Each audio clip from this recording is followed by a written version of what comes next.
On the way meet my mom के दूसरे part में तुम्हारा स्वागत है।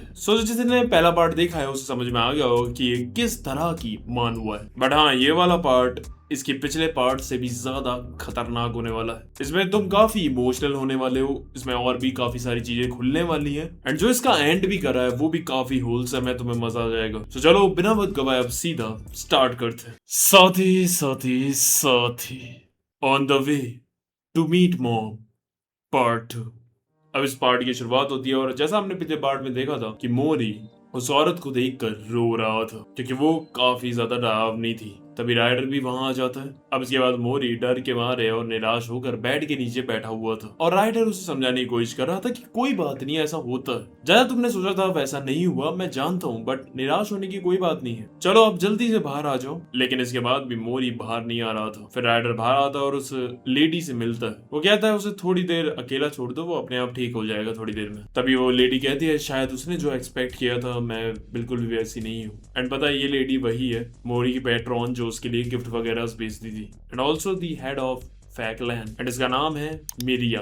अब हम देखते हैं कि रात में मोरी जागता है। ऊपर वो देखता है तो बेड पर राइडर सो रहा था। अब वो जाकर उसके एक चमाट लगाता है लेकिन वो नहीं जागता और फिर उसके बाद वो उस घर में घूमने लगता है। तभी एक कमरे में उसे टेबल पर कुछ फल दिखते हैं। अब वो उन तक पहुंचने के लिए फुदक रहा था और वहां तक पहुंच भी जाता है। तभी वो नोटिस करता है कि पीछे मिरिया उसे देख रही थी। अब वो उसे देखकर घबरा जाता है और फल छोड़कर वो वहां जाकर छुप जाता है। अब मिरिया एक तरकीब सोचती है और उन फलों को वो ढुरका के मोरी के पास ही भेज देती है एंड वो फिर उन्हें आराम से खा लेता है और वहीं वो सो जाता है। अब अगले दिन हम देखते हैं कि राइडर बैठता है मिरिया के पास और मिरिया ही उसे बताती है कि मुझे पता चल गया था कि मोरी की जो फ्रेंड थी वहाँ रोवेना, वो अपनी माँ के साथ उस ऑर्फनेज को छोड़कर चली गई थी। तो मुझे लग ही रहा था कि मोरी भी उसे ढूंढने के लिए वहां से जरूर निकल जाएगा, इसलिए मैंने रोवेना के घर का लोकेशन पहले ही निकाल लिया था। और जब मुझे पता चला कि मोरी वहां ऑर्फनेज से गायब हो गया है तो मैंने रोवेना के घर पर भी जाकर देखा, लेकिन मुझे ये नहीं पता था कि मोरी यहाँ मेरे पास पहुंच जाएगा। और इसके लिए थैंक यू मिस्टर राइडर, क्योंकि आप मोरी को यहाँ तक सुरक्षित लेकर आए। अब इसके बाद मिरिया उसे एक गिफ्ट भी देती है जिसके अंदर था एक अनोखा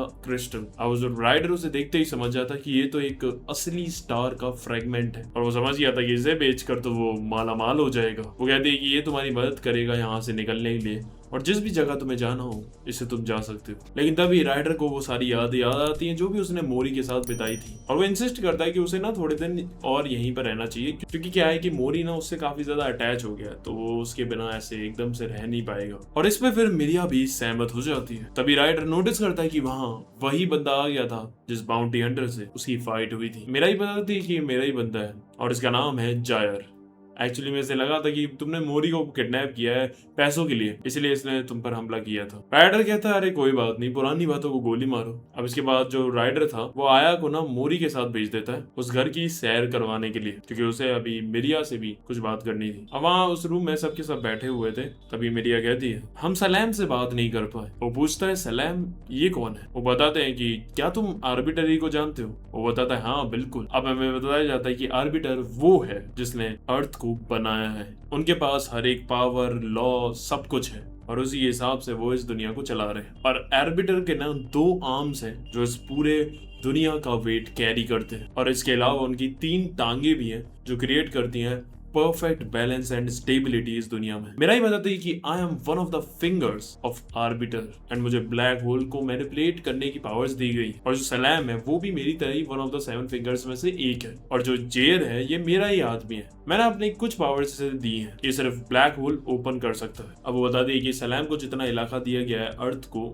देखने का, उसमें वो फॉरेस्ट भी आता है जहाँ पर वो ऑर्फनेज था मोरी का, यानी कि मोरी भी उसी की जिम्मेदारी थी। और पता है जिस दिन मोरी वहां से भागा ना तो फैसिलिटी के जो लोग थे वो भी सलाम को रीच आउट नहीं कर पाए। अब इतने दिनों के बाद भी हमें सलाम की कोई खबर नहीं है। तभी उनमें से एक मेट कहती है मिस मिराई आपको इतनी टेंशन लेने की जरूरत नहीं है, आपको बताइए सलाम कैसे है, जरूर वो कहीं सो रहे होंगे आराम से। मिराई कहती है मैं तो अभी भी रेगुलरली सलाम को कांटेक्ट करने की कोशिश कर रही हूँ। राइडर तुम भी हमारे साथ तब तक रह सकते हो जब तक ये मैटर पूरा सॉल्व नहीं हो जाता। वो कहता है ठीक है। अब दूसरा मेट कहता है चलो अब एक्चुअल मीटिंग स्टार्ट करते हैं। अब राइडर सोच रहा था ये एक्चुअल मीटिंग नहीं थी तो अब एक्चुअल मीटिंग क्या बहुत ही खतरनाक वगैरह होने वाली है क्या। फिर वो उसे दिखाते हैं छोटी छोटी कटलेरी जो उन्होंने बनाई थी। राइडर कहता है ये क्या है। वो बताते हैं कि ये उन्होंने मोरी के लिए बनाई है, वो काफी छोटा है ना इसलिए। और ये करने में उन सारे मेट्स को भी काफी ज्यादा मजा आ रहा था और वो काफी एक्साइटेड थे। इसके बाद वो दिखाते हैं कि उन्होंने मोरी के लिए ना एक बहुत ही बड़ा बेड बनाया है, क्योंकि मोरी रात में इधर उधर लुढ़कता है सोते हुए, तो वो गिर ना जाए इसलिए। अब राइडर भी ये देखकर हैरान था कि क्या ये सच में वही खतरनाक फेयर लैंड के लोग हैं। इधर हम देखते हैं कि आया के साथ मोरी इधर उधर घर में घूम रहा था एंड वो पूरी जगह में ड्राइंग्स भी बना रहा था, और जिस चीज के बारे में मोरी को पता नहीं था वो उंगली रख के आया से पूछ रहा था कि ये क्या है। अब इसके बाद वो जाते हैं मिराई के रूम में और उन्हें वहां पर ना एक ब्लूप्रिंट दिखता है जो कि एक्चुअली में मोरी की केप का था जो उसने पहन रखा था, और मिराई ने ही उसके लिए वो पूरा कैलकुलेट करके अच्छे से वो केप बनाया था। अब इसके बाद वहां पर एक मेड आती है, तभी आया उससे सवाल करती है कि आपकी ये जगह तो काफी ऐसा लग रहा है जैसे इंसानों जैसी है। वो बताती है कि एक्चुअली में ये तो हमारा वेकेशन हाउस है जो मिस मिराई ने खुद बनाया है ताकि वो मोरी का लाइफस्टाइल समझ सके। अब ये सुनकर मोरी को काफी अच्छा लगता है कि मिराई ने उसके लिए इतना सब कुछ किया। अब इसके बाद फिर हम देखते हैं कि मोरी चुपके से मिराई को देख रहा था, लेकिन जैसे ही मिराई उसे देखती है वो घबरा कर वहां से चला जाता है, और ये देखकर मिराई काफी ज्यादा डिसअपॉइंट हो जाती है और उसे लग रहा था कि मेरे में ही कुछ कमी है। अब जब ये राइडर देखता है तो वो प्लान बनाता है क्योंकि वो कैसे मिराई और मोरी को पास लाएगा। पहला प्लान बनाता है कि वो मिस मिराई आप ना मोरी के पास उसके फेवरेट स्नैक्स लेकर जाओ, बच्चों को ये काफी सारी चीजें पसंद होती है। लेकिन वो जब तक वहां पर जाती है वहां पर बाकी सारे मेड वगैरह पहले से ही उसे वो सब खिला रहे थे। अब वो दूसरा प्लान निकालता है कि उसे ना आपके साथ ना फैमिलियर फील होना चाहिए, इसलिए फिर वो उसे बाइक चलाना सिखाता है अपनी, जिस पर मोरी ने काफी ज्यादा ट्रेवल किया, लेकिन वो तरकीब भी खराब हो जाती है। अब वो तीसरा प्लान निकालता है, वो जेआर से कहता है कि तुम्हें ना एक बैड गाय बनकर मोरी को परेशान करना है, फिर आएंगे हमारी मिस मिराई और मोरी को बचाएंगी और मोरी से इम्प्रेस हो जाएगा। अब वो भेजते हैं जायर को उसके पास और फिर मिस मिराई और राइडर खुद आते हैं, लेकिन वहां हम देखते हैं कि जायर उसे परेशान ही नहीं कर पाता है, ऊपर से वो खुद उससे पिट कर बैठा हुआ था और उनकी सारी तरकीबें फेल हो जाती हैं। इसके बाद रात हो जाती है और हम देखते हैं कि मोरी अपने बेड पर लेट कर सो रहा था, तभी उसे वही सपना आता है जब वो सोल्जर्स उसे पकड़ने के लिए आए थे और उसकी एकदम से घबरा कर आंखें खुल जाती हैं। अब वहां पर एकदम से ना बिजली कड़कती है और वो डर जाता है। अब वो डर के मारे बाहर आता है किसी को ढूंढने के लिए। राइडर तो उसे मिलता नहीं है क्योंकि वो किसी चीज पर काम कर रहा था। अब वो पहुंचता है सीधा मिराई के रूम में जो कि कुर्सी पे बैठ कर आराम से सो रही थी। अब वहां पर देखता है तो काफी सारी बुक्स भी पड़ी हुई थी how to build a relationship with child के बारे में। अब उसे डर तो लग रहा था लेकिन बिजली ज्यादा खतरनाक थी, इसलिए वो जाकर मिराई की गोदी में बैठ जाता है। तभी मिराई नींद में अपने हाथ चलाती है और उसे गले लगा लेती है। और पहली बार मोरी को वो वार्मथ, वो माँ का प्यार, वो जादू की झप्पी टाइप चीज महसूस होती है एंड फिर वो उसके बाहों में ही सो जाता है। एंड तभी थोड़ी देर बाद जब मिराई की आंखें खुलती हैं तो वो अपने गोदी में मोरी को देखकर हैरान हो जाती है कि ये कैसे हो गया, और फिर वो भी उसे कस के गले लगा लेती है। अब इसके बाद सुबह सुबह हम देखते हैं कि राइडर खड़ा हुआ था, तभी उसे आवाज आती है कि वहां मेल आ गए थे। वो उन्हें लेने के लिए जाता है और तभी वो देख हैरान हो जाता है कि वहां मेल के अंदर एक वांटेड पोस्टर छपा हुआ था जिसमें उसकी भी शक्ल थी और अब उसकी फट रही थी कि कहीं मिराई को उसके बारे में पता ना चल जाए। तभी मिराई वहां पर आती है और वो मेल को छुपा लेता है, क्योंकि अगर इन्हें पता चल गया कि एक वांटेड मैन है तो इन्हें तो ऐसा ही लगेगा ना कि ये मोरी का फायदा उठाना चाह रहा था। तभी मिराई उसे ये भी बता दी कि उसका और मोरी का कनेक्शन एकदम बढ़िया हो गया है और अभी उसने सोचा है कि वो मोरी के लिए ना कुछ कपड़े बनवाना चाहती है। और राइडर को भी वो ले जाती है अपने टेलर के पास और वहां वो टेलर्स मोरी की पसंदीदा चीज दिखाकर उसे अपनी तरफ अट्रैक्ट करते हैं और उसका नाप वगैरह लेते हैं। अब यहाँ जो राइडर था ना वो भी मनी मनी ये सोच रहा था कि उसे जल्दी से यहाँ से निकलना होगा, क्योंकि अगर इन्हें पता चल गया कि ये वांटेड है तो इसकी ये ऐसी तैसी कर देंगे। अब इधर हमसे दिखाया जाता है कि मोरी के लिए ना एकदम ये अलग तरह की ड्रेसेस बनाई जाती है जिसमें वो काफी ज्यादा क्यूट लग रहा था। उसके बाद राइडर भी अपने सजेशन देता है कुछ कूल आउटफिट्स के, फिर आया भी अपने सजेशन देती है और ऐसे ही काफी सारे ये कपड़े बनवा लेते हैं उसके लिए। अब इसके बाद जो मिराई थी वो राइडर को बताती कि एक्चुअली में वो पहली बार मोरी से मिली कैसे। वो बताते कि मैं डेली की तरह ही अपना रेगुलर काम कर रही थी और तभी मुझे सलाम का एक वीडियो मैसेज आता है वही मोरी की फैसिलिटी से, और वहां मैंने उस वीडियो मैसेज के दौरान ही मोरी को पहली बार देखा था और उसे देखते ही मुझे बस उससे प्यार हो गया एंड बस उसके बाद मैं उसकी पैट्रॉन बन गई एंड रोजाना उसके लिए गिफ्ट वगैरह भेजने लगी और मैं क्या ही करूं, मैं अपने आप को रोक ही नहीं पाई।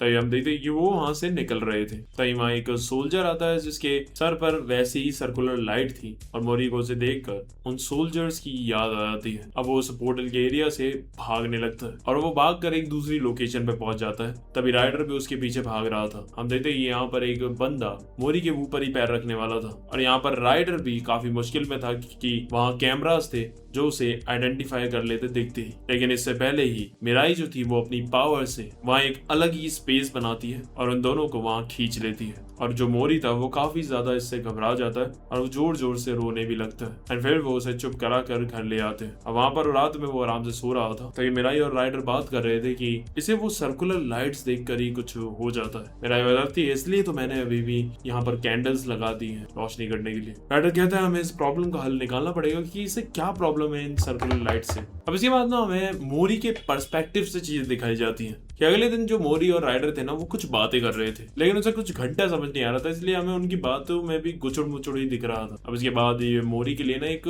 पपेट शो टाइप का तैयार करते हैं और उसे उससे स्टोरीज वगैरह बताते थे। लेकिन उन बुक स्टोरीज में ना मोरी ने पहले ही गुचड़ मुचड़ कर दी थी, इसलिए उनकी पूरी स्टोरी खराब हो जाती है और उसमें कुछ भी होने लगता है। लेकिन ये देखकर मोरी को और भी ज्यादा मजा आता है और फिर उसकी खुशी देखकर वो दोनों भी काफी खुश रहते हैं। अब इसके बाद यहाँ से सीन शिफ्ट होता है, हमें आर्बिटर दिखाए जाते हैं और वो ऑर्डर देते हैं मिराई को बुलाने का। अब इसके अगले दिन सुबह सुबह मोरी उठता है और फिर वो राइडर को भी उठाता है। उसके बाद वो फिर मिराई के पास जाकर पैम्परिंग करवाता है एंड देन उसके बाद वो किचन में जाकर उदम करता है और सारा आटा फैला देता है। एंड फिर जब वो गंदा हो जाता है तो सब उसे नहलाते हैं फिर एंड फिर वो मिराई के साथ बैठकर पढ़ाई करने लगता है। लेकिन एक भी अक्षर उसने सही नहीं बनाया था। राइडर कहता है ये क्या पढ़ाई हो रही है, सब कुचड़ मुचड़ बनाया है बस इसने। लेकिन मिराई जो कि उससे इतना प्यार करती है वो उसके बाद भी उसे डिफेंड कर रही थी ये कहकर कि देखो ये वाला वर्ड जो है ये आधा इसने सही बनाया। एंड भाई साहब क्या लाइफ चल रही है यार मोरी की, एकदम बढ़िया। अब इसके बाद जो मोरी होता है वो फिर दीवार पर जाकर ही ड्राइंग बनाने लगता है। तभी एक मेड आती है और फिर वो उस पर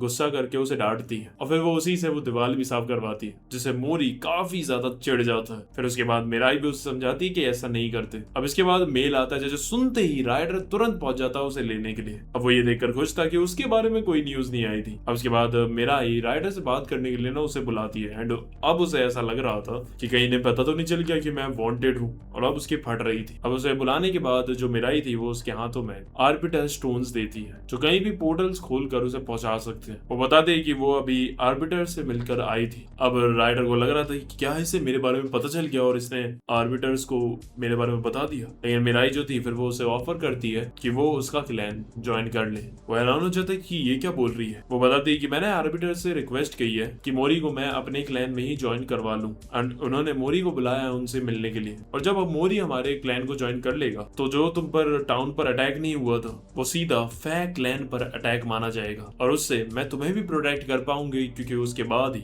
तुम्हारा वांटेड पोस्टर लग गया था ना। अब राइडर कहता है 1 मिनट तुम्हें पहले से पता था इसके बारे में। वो कहती है हाँ शुरू से ही पता था, वैसे भी तुमने मोरी को काफी अच्छे से संभाला है तो मुझे नहीं लगता कि तुम दिल के बुरे हो। अब उसे पता दे देती है और वो उससे कहती है कि मुझे पता है कि हमारी लाइफ तुम्हारे ट्रैवलर वाली जितनी एडवेंचर तो नहीं होगी, बट मुझे विश्वास है कि तुम हमें ज्वाइन करोगे। Take some time to think about this. अब इसके बाद जब राइडर वहां से जाता है तो वो देखता है कि मोरी वहीं गैलरी में पड़ा सो रहा था। फिर वो उसे उठाकर वापस ले आता है। अब इसके बाद अगले दिन हमें दिखाया जाता है कि पहली बार मोरी को आर्बिटर से मिलवाने के लिए ले जाया जा रहा था। अब जो राइडर था वो मोरी को ना वही वो पीला पत्थर नहीं था, जादुई पत्थर जो अपने आप जुड़ जाता था, वो उसे तोड़कर आधा पत्थर उसे दे देता है और आधा पत्थर एज अ निशानी वो अपने पास रखता है। अब मिराई कहती है कि पहले मैं जाऊंगी आर्बिटर्स को जाकर पहले मैं ग्रीट करूंगी, उसके बाद मोरी तुम आना जब मैं तुम्हें बुलाऊं। अब उसके बाद पोर्टल खुलता है, पहले मिराई जाती है और उसके बाद मोरी, और वहां घर में बैठकर राइडर और बाकी सब के सब स्क्रीन में वहां की पूरी सिचुएशन देख रहे थे। अब इधर हमें दिखाया जाता है आर्बिटर जिसने सब कुछ बनाया है, जो कि एक इटर्नल बीइंग है and he is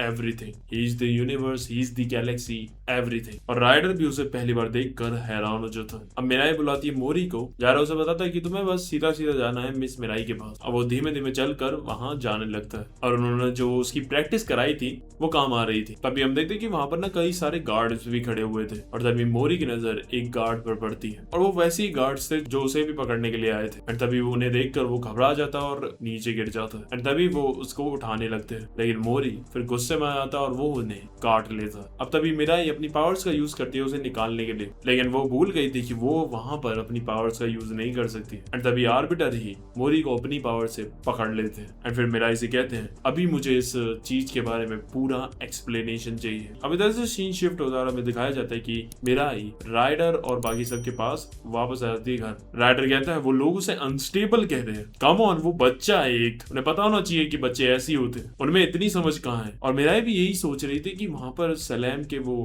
rescue force के लोग गार्ड बनकर क्यों खड़े थे। हमें दिखाया जाता है कि वहां पर हुआ क्या था। तो आर्बिटर की जो तीनों टांगे थी, यस ये तीनों आर्बिटर की टांगे हैं, वो मिराई से बात करते हैं और वो सीधा सीधा कहते हैं कि ये बच्चा अनस्टेबल है और हमें इसे ह्यूमंस के पास ही वापस ले जाना चाहिए क्योंकि ये हमारे साथ नहीं रह सकता। लेकिन अब ये ह्यूमंस के पास भी वापस नहीं जा सकता क्योंकि ये यहाँ पर आ गया और उसने ये सब कुछ देख लिया। एंड फिर वो मिराई के ऊपर भी इल्जाम लगाते हैं कि तुमने इस बच्चे को ऑर्फनेज से भगाया था ना। मिराई बताते हैं कि उसने ऐसा नहीं किया, वो तो सिर्फ उसकी पैट्रोन बनी थी। मोरी वहां से अपनी मर्जी से खुद भागा था। वो उससे पूछते हैं अच्छा तो ये बताना कि ये छोटा सा बच्चा कैसे सलाम के एरिया के प्रोटेक्शन को तोड़ते हुए वहां से निकल गया, क्योंकि तुमने जो इसे मैजिकल केप दिया था उसकी वजह से ये पूरे टाइम प्रोटेक्ट रहा और उसका कुछ नहीं बिगड़ा। तो इसका मतलब यही है कि तुमने वो केप इसे जानबूझकर दिया था ताकि वो वहां से निकल सके। वो कहते कि नहीं, मैंने वो केप सिर्फ उसे प्रोटेक्ट करने के लिए दिया था क्योंकि मुझे सुनने में आया था कि ह्यूमंस काफी ज्यादा कमजोर हो रहे हैं अभी, तो उस केप से उसकी हेल्थ वगैरह सब कुछ सही रहता।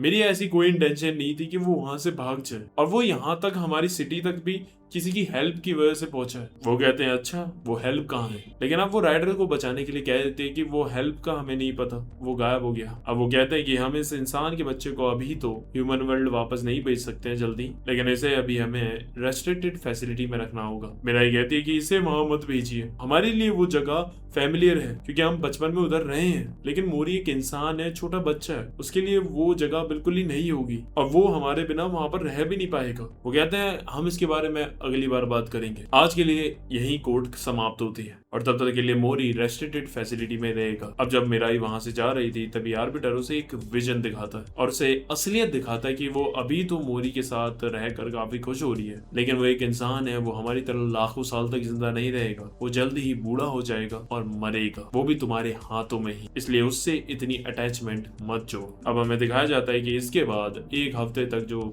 मिराई थी वो अपने कमरे में बंद रहती है और उसने कुछ भी नहीं खाया था। अब राइडर भी काफी ज्यादा परेशान था, उसे समझ ही नहीं आ रहा था कि अब वो क्या करे। तभी मेल आता है और वो मेल जाकर राइडर मिराई को बताता है कि उसे रेस्ट्रिक्टेड फैसिलिटी में जाकर मोरी से मिलने का मौका मिल रहा है। अब वहां से वो मोरी के लिए उसके फेवरेट खिलौने और खाना ले जाती है और फिर वो वहां पर जब पहुंचती है तो अंदर देख वो हैरान हो जाती है। वो देखते है कि वहां मोरी एक कमरे में बंद था और जमीन पर पड़ा हुआ था और उसकी पीठ पर कई सारे बड़े बड़े पाइप्स लगे हुए थे। तभी जो गार्ड था वो उसे बताता है कि मोरी जो है वो हमारा दिया हुआ खाना खा ही नहीं रहा था, इसलिए फिर हमें इसे जिंदा रखने के लिए हमें ये पाइप्स अटैच करने पड़े ताकि हम इसके खाने को सीधा इसकी बॉडी तक पहुंचा सके। अब उसे ऐसा देखकर उसे काफी ज्यादा बुरा लग रहा था और तभी फिर से उसके पास वही ग्लिम्स आते हैं जब मोरी बूढ़ा हो जाएगा और मर जाएगा उसकी बाहों में ही। एंड उसके बाद मिराई वहां से चली जाती है उसे मिलने पे नहीं। अब उसके जाते ही जो मोरी था उसे एकदम सेंस होता है जैसे मिराई उससे मिलने के लिए आई थी। फिर वो जा उठता है तो वो वहां पर नहीं थी एंड फिर वो बुरी तरह रोने लगता है। देन उसके बाद जो गार्ड था वो भी परेशान हो जाता है, अरे अरे रो मत रो मत।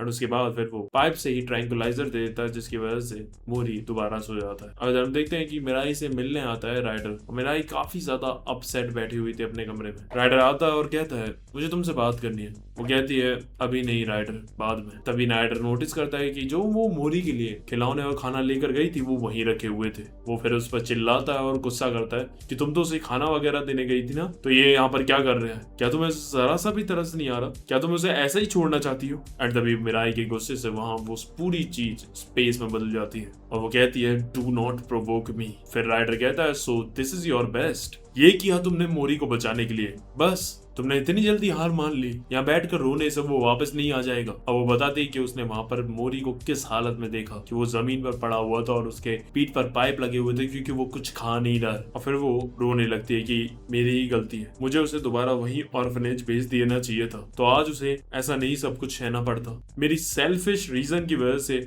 आज उसे ये सब कुछ भुगतना पड़ रहा है। मैं ऐसा सोच रही थी कि मोरी मेरे साथ रहेगा तो खुश रहेगा, लेकिन ऐसा नहीं है। मैं मोरी के साथ रहती हूँ तो मुझे खुशी होती है। ये मेरा सेल्फिश रीजन था। तभी राइडर उसके कंधे पर हाथ रखता है और कहता है, बस करो, तुम्हारी गलती नहीं है, वो एक छोटा सा बच्चा है, उसे तुम्हारी और मेरी उतनी ही जरूरत है जितनी हमें है। वो उधर ऑर्फनेज से खुद भाग कर आया, वो तुम्हारी गलती नहीं थी, वो अपनी मर्जी से भाग कर आया, वो चाहता था तुम्हारे साथ रहना, इसलिए तो वो इतनी दूर से आया, इतने खतरों को पार करते हुए, क्योंकि वो तुम्हारे साथ जिंदगी बिताना चाहता है। और अब तुम उसे बचाने के बजाय ये सब सोच रही हो। वो बताती है कि मैंने सुना है कि वो मोरी के लिए ह्यूमन मॉम एंड डैड ढूंढ रहे हैं जो उसका ख्याल रख सके। राइडर कहता है, हु केयर्स, हम लोग भी उसका ख्याल रख सकते हैं, we will become his mom.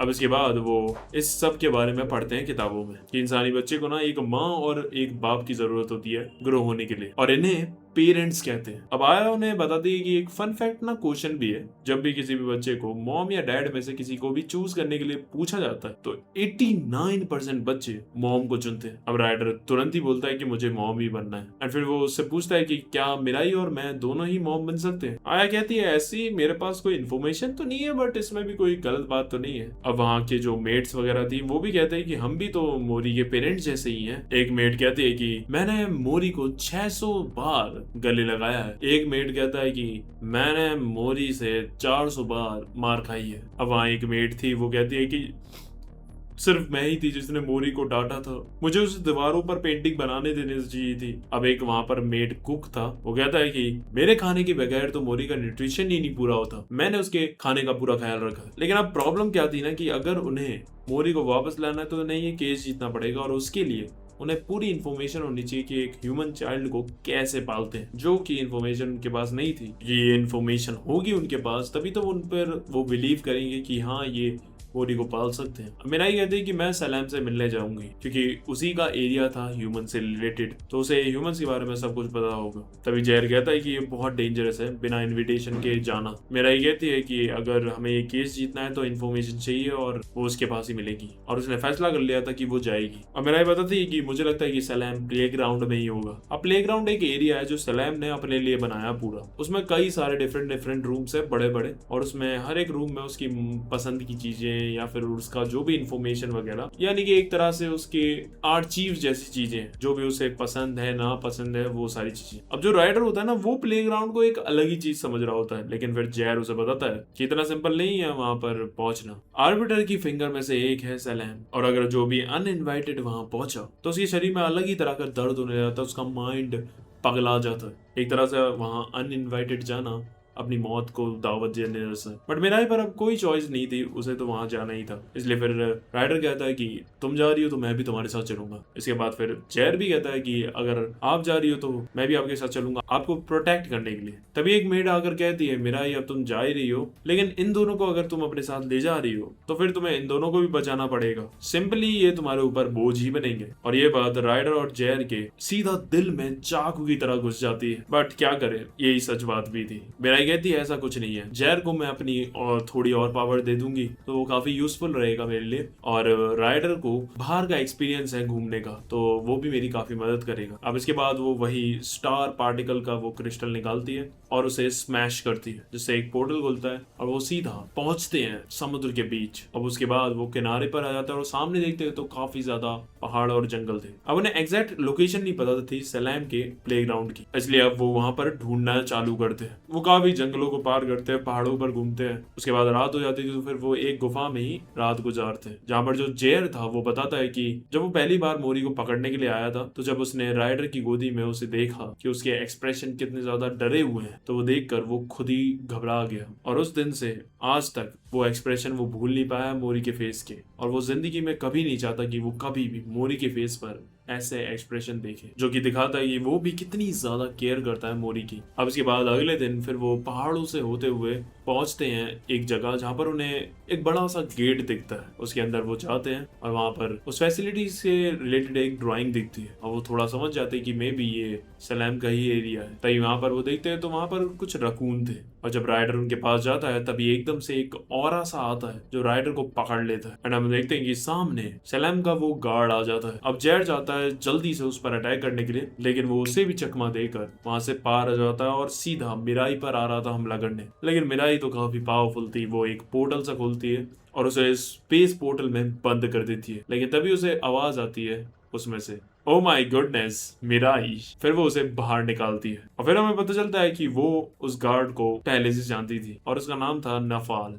वो बोलते हैं क्या सरप्राइज किया तुमने, हम लगभग 150 साल बाद मिल रहे हैं। वो कहती है सलाम भी यहाँ पर होते तो काफी कुछ होते। वो कहते हैं सलाम यहाँ पर नहीं है। वो कहती है नहीं। अब मिराई कहती है सो सलाम स्प्लिटरिंग प्रोसेस में है। सो स्प्लिटिंग प्रोसेस क्या होता है, एक तरह से स्प्लिट होना। इसके बारे में इतना ज्यादा तो कुछ नहीं बताया गया है, पर मे भी हो सकता है कि इन जैसे जो एंटिटी हैं उनका शायद एक फेज आता हो जिसमें वो स्प्लिट करते हो। और स्प्लिटिंग से मेरा मतलब है कि जैसे ये नफायल है ना, ऐसी और सारे गार्ड्स वगैरह या फिर बॉडीज बनाना। और जब भी सलाम ऐसा करता है तो वो भी काफी कमजोर हो जाता है। It's like a fever. अब मेरा ये समझ आती है क्योंकि सलाम स्प्लिटरिंग प्रोसेस में बिजी था, इसी की वजह से उसकी जो प्रोटेक्शन थी वो कमजोर हो गई थी और मोरी जो था वो इसीलिए आराम से फैसिलिटी से भाग पाया था। अब नफेल कहती है सही कहा, ऐसा हो सकता है। अब वो लोग काफी डिसअपॉइंट होते हैं क्योंकि सलाम से वो मिल नहीं पाते और वो सोचते हैं यहाँ से जाने का। लेकिन नफेल उससे जिद करता है कि आप इतने सालों के बाद आई हो तो एक बार टूर तो मारो यहाँ सलाम के प्लेग्राउंड का, काफी मजेदार है। पता है इसमें एक रूम है जिसमें सलाम ने अपने फेवरेट क्रिएचर्स को रखा है, वो भी मिनिएचर साइज का। एक रूम है जिसमें अलग अलग तरीके के वेदर हैं। एक रूम है जिसमें ह्यूमन रेस के बारे में भी सारी की सारी डिटेल्स हैं। अब ये सुनते ही राइडर कहता है कि क्या हमें वो वाला रूम देखना है। एंड फिर वो उन्हें ले जाती है उस कमरे में और वो काफी बड़ा रूम था। और जब वो उसके अंदर देखते हैं तो उधर उसके ऊपर छत पर बहुत ही सुंदर सी यूनिवर्स टाइप की चीज बनी हुई थी। वो बताते हैं कि हमारे पास ह्यूमंस के बारे में सारी इन्फॉर्मेशन तो है लेकिन वो बहुत ही ज्यादा है और 1000 साल तक भी ऑर्गेनाइज करने के बाद भी हम इसे पूरी तरह से ऑर्गेनाइज नहीं कर पाए, इसलिए ऐसे ही बिखरी हुई है। लेकिन उन्हें तो सिर्फ इन्फॉर्मेशन चाहिए थी मदरहुड से रिलेटेड। अब वो इतनी सारी इन्फॉर्मेशन में उसे ढूंढेंगे तो उन्हें तो पता नहीं कितने साल लग जाएंगे और 2 दिन में तो उनकी कोर्ट की डेट भी है। अब जो आया थी ना वो नोटिस करती है कि वहां पर एम्पलीफायर था। वो कहते हैं कि वो इन सारे इन्फॉर्मेशन से कैलकुलेट करके सिर्फ वो इन्फॉर्मेशन निकाल सकती है जिनकी उन्हें जरूरत है। राइडर उसे मना करता है कि ये बहुत रिस्की है, ये बहुत सारी इन्फॉर्मेशन है, इतना स्टोरेज तो तुम्हारे पास है ही नहीं, ये तुम्हें बुरी तरह डैमेज कर सकता है। लेकिन फिर वो राइडर से कहती है कि तुमने मुझे क्रिएट क्यों किया था राइडर, अगर तुमने सिर्फ इन्फॉर्मेशन के लिए मुझे क्रिएट किया था तो तुमने फिर मेरा नाम क्यों रखा, मेरे अंदर वो इमोशन वाली फीलिंग्स क्यों डाली जिससे मैं हंस सकूं रो सकूं, क्योंकि तुम्हें एक मशीन नहीं एक फैमिली मेंबर चाहिए था और आज हमारे एक फैमिली मेंबर को हमें बचाना है और उसके लिए इतना रिस्क तो उठाना ही पड़ेगा। मुझे पता है कि मेरे पास स्टोरेज काफी कम है लेकिन मैं स्कैन करके सिर्फ वो इन्फॉर्मेशन शायद निकाल पाऊं और मोरी को वापस लाने के लिए ये रिस्क तो लेना पड़ेगा। एंड फिर वो एम्पलीफायर से जाकर कनेक्ट हो जाती है और वहां से वो इतनी सारे स्कैन कर रही थी इन्फॉर्मेशन कि उसके अंदर से फिर करंट निकलने लगता है और ऐसा लग रहा था कि वो ओवरलोड होकर फट जाएगी। तभी राइडर भी उसके पास आया था। हम देखते हैं कि मदरहुड से जो भी रिलेटेड इन्फॉर्मेशन थी बेच रही थी मिराई के पास जो अपने पास सेव कर रही थी उसे। एंड फिर जो राइडर था वो भी उसे क्लोजली पकड़ लेता है एंड आया कमाल कर देती है, वो सारी की सारी इन्फॉर्मेशन निकाल देती है लेकिन वो खुद खराब होकर फिर बंद हो जाती है। अब वो जल्दी से वहां से निकलते हैं इन्फॉर्मेशन लेकर। अब घर आकर राइडर आया को ठीक करने लगता है और उसके बाद वो जाता है मिराई से बात करने। वो उसे पूछती है कि आया कैसी है। वो बताता है कि अभी तो वो ठीक ठाक है, मैंने पूरा सब कुछ कर दिया जितना मैं कर सकता था और वो जल्दी ही रिबूट भी हो जाएगी, लेकिन मुझे ये नहीं पता कि वो कब तक होश में आएगी। अब वो बैठकर बात करने लगते हैं क्योंकि कल कोर्ट की सुनवाई भी थी और उन पर यही एक मौका था मोरी को बचाने के लिए। फिर मिराई राइडर से कहती भी है कि पता है मैं तुमसे जेलस होती थी क्योंकि मोरी तुम्हारे काफी क्लोज था, तुमने उसके साथ इतने सारे एडवेंचर करे हैं। राइडर कहता है मैं भी तुमसे काफी जेलस था क्योंकि मोरी तुम्हारे साथ इतनी जल्दी कंफर्टेबल हो गया। अब इसके बाद मिराई जो थी फिर वो रात में वो सारी इन्फॉर्मेशन पढ़ने लगती है जो भी वो मदरहुड से रिलेटेड लेकर आई थी और फाइल्स को बनाने लगती है। अब इधर हमें दिखाया जाता है कि राइडर बाहर खड़ा होकर ये सब कुछ देख रहा था। फिर हम दिखाया जाता है कि पहले जब आया बेहोश होने वाली थी शट डाउन होकर तब उसने उसे बताया था कि हमारे कोर्ट में केस जीतने के चांसेस है 36.1% सिर्फ। फिर वो उसे बोलती है तुम्हें जाना होगा मोरी के पास, तुम्हें उसकी मदद करनी होगी। और फिर हम देखते हैं कि राइडर निकलता है मोरी को बचाने के लिए। इधर हम देखते हैं कि मोरी वहां जेल रूम में लेटा हुआ था। तभी वो नोटिस करता है कि उसका जो वो लॉकेट था वो येलो स्टोन वाला वो अपने आप हिलकर खिड़की की तरफ जा रहा था। और तुम्हें याद हो तो जैसा मैंने बताया था कि ये वाला पत्थर खुद ब खुद जुड़ जाता है, तो अब ये अट्रैक्ट इसलिए हो रहा है क्योंकि खिड़की की तरफ जरूर दूसरा पत्थर आ गया होगा और ये उससे जुड़ने की कोशिश कर रहा है। और फिर जब मोरी वहां पर जाकर देखता है तो वहां खिड़की पर राइडर आ गया था और उसे देखकर वो काफी ज्यादा खुश हो गया था, यहाँ तक कि वो खुशी से रोने भी लगता है। राइडर उससे कहता है चुप हो जाओ, कोई बात नहीं, मैं तुम्हें जल्दी ही यहाँ से बचाऊंगा। इनफैक्ट मैं तुम्हारी माँ, तुम्हारा पापा, तुम्हारा दादा, तुम्हारा दादी, तुम्हारा अंकल, तुम्हारी आंटी, सब कुछ बनूंगा। लेकिन मोरी, इसमें मुझे तुम्हारी भी मदद चाहिए। देखो, वो आर्बिटर तुम्हें हमारे पास तब रहने देंगे जब तुम उनसे कहोगे कि तुम हमारे साथ रहना चाहते हो और तुम हमारे साथ ही खुश रहोगे। उन्हें तुम्हारा ओपिनियन जानना है। अब मोरी बोल तो सकता नहीं है, लेकिन उसे एकदम से आइडिया आता है और फिर वो इशारा करके राइडर से एक कॉपी मांगता है। वो कॉपी ले जाता है और उसके जो कलर्स थे उससे वो वहां पर ड्राइंग बनाने लगता है और वो जो अपनी फीलिंग्स थी, इमोशंस थे,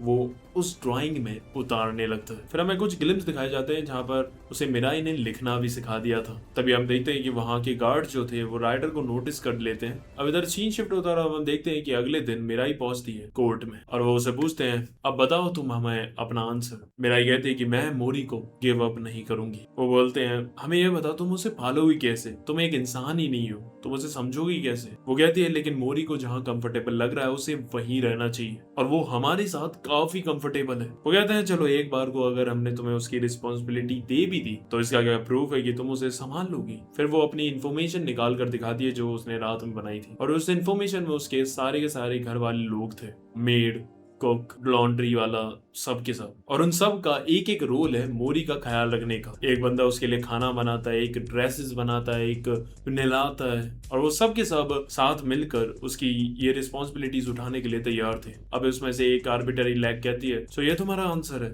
तुम और तुम्हारे लोग अब प्ले हाउस खेलने के लिए तैयार है। उसके बाद दूसरी लैग कहती है, मेरा चलो तुम ये बताओ, मैं जानता हूँ कि तुम्हारे इंटेंशंस अच्छे हैं मिराई, बट स्टिल ऐसा नहीं हो सकता जो तुम चाह रही हो। तुम्हें पता है कि तुम्हारे पास कितनी डेंजरस पावर्स है और वो उस बच्चे के लिए कितनी ज्यादा खतरनाक हो सकती है। वो कहती है, आपने जो मुझे पावर्स दिए मैं उसके लिए बहुत ही ज्यादा आभारी हूँ, बट अगर ये पावर्स मेरे और मोरी के बीच में आ रही हैं तो मैं इन पावर्स को भी गिव अप करने के लिए तैयार हूँ। आप ले लीजिए मेरे से ये पावर्स। अब उनमें से एक लैग काफी ज्यादा गुस्सा हो जाता है कि तुम हमारी जो ये पावर की ब्लेसिंग थी उसे तुम ठुकरा रही हो। अब उनमें से दूसरी लैग कहती है कि चलो तुम ये बताओ मेरा ही, क्या तुम्हें लगता है कि तुम एक अच्छी माँ बनोगी मोरी के लिए। वो कहती है, मैं पक्का नहीं कह सकती, लेकिन मैं अपनी पूरी कोशिश करूंगी और मेरा साथ देने के लिए सारे लोग भी हैं। और फिर वो हाथ जोड़कर रोते हुए उनसे कहती है कि प्लीज मुझे सिर्फ एक चांस दे दीजिए। तभी वो कहते हैं कि स्टिल हमारे पास अभी भी एविडेंस की कमी है कि तुम उसकी माँ बन सकती हो। और तभी हम देखते हैं ऊपर से बाइक पर एंट्री होती है राइडर की।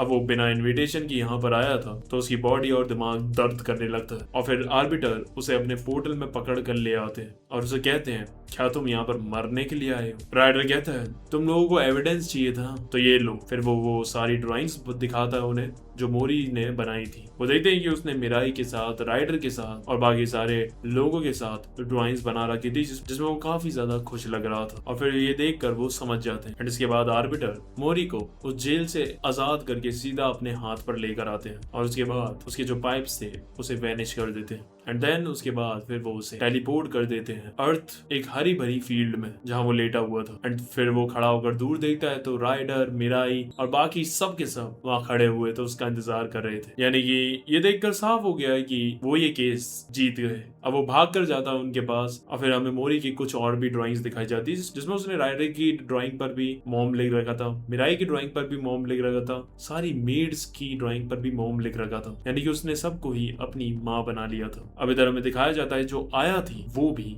रिबूट होकर होश में आ गई थी। एंड यही ये मांगा खत्म होती है। सो कैसी लगी ये मानवा? आई नो ये बहुत ही अलग थी, सोचा कुछ नया ट्राई करते।